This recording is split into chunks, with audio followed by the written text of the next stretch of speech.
Bonjour, mon nom est Pascal Boucher et dans cette courte vidéo, je vais vous montrer 3 sites web que vous pouvez utiliser lors de vos rencontres virtuelles avec vos élèves ou même avec vos collègues. Le premier site web que je vais vous montrer s'appelle Classroom Screen.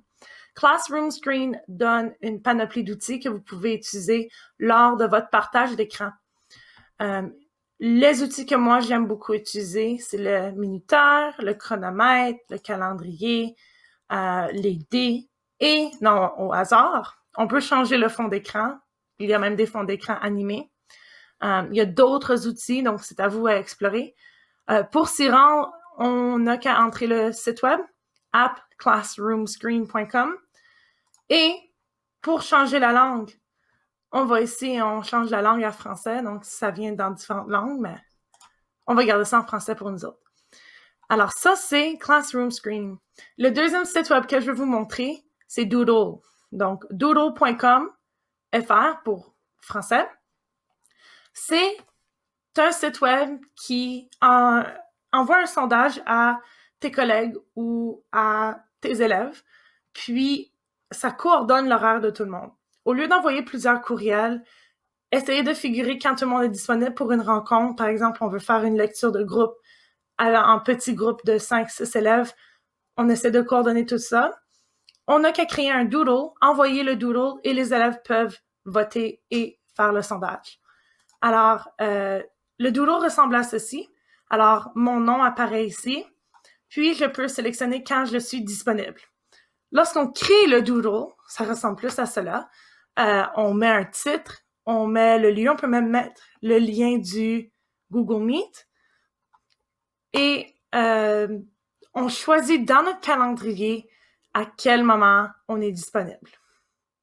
Ça coordonne avec notre calendrier de Google. Donc, si vous avez un compte Google, ça va automatiquement s'afficher dans votre Google Calendar. Cependant, pas besoin d'avoir un compte Google pour que ça coordonne. Donc, on choisit ici les différents moments dans le calendrier, etc. Puis on peut cliquer. Voilà. Ensuite, on a d'autres options, d'autres paramètres qui permettent de limiter le nombre de votes par proposition, limiter les participants à un seul vote. On peut avoir un sondage caché où ce qu'on ne sait pas, seulement la personne qui a envoyé le sondage peut voir les réponses de tout le monde. Donc, si vous voulez pas que les élèves savent à quel moment ils sont disponibles entre eux autres, vous pouvez cacher les réponses. Et c'est ça. Le dernier site web s'appelle Padlet. Padlet est un site web qui permet de faire un partage d'idées anonymes. Donc, les élèves ou même les collègues, les enseignants, peuvent se partager les informations sur un tableau. Alors, par exemple, je pourrais demander quelle est ta planète préférée et les élèves pourraient mettre leur réponse en ajoutant une réponse ici. Ils peuvent mettre leur nom ou pas mettre leur nom. On pourrait faire une question plus compliquée pour des élèves d'intermédiaire ou secondaire, etc. Il y a plusieurs types de Padlet. Donc, lorsque je crée un Padlet, j'ai accès à 8 différentes façons d'organiser mon tableau. L'une d'entre elles, c'est la carte du monde. Donc, ici, j'ai utilisé l'exemple de placer un type de danse dans le bon pays, ou etc. Partage un style de danse. Donc, les élèves peuvent mettre le style de danse de leur choix, aller montrer dans le pays, etc.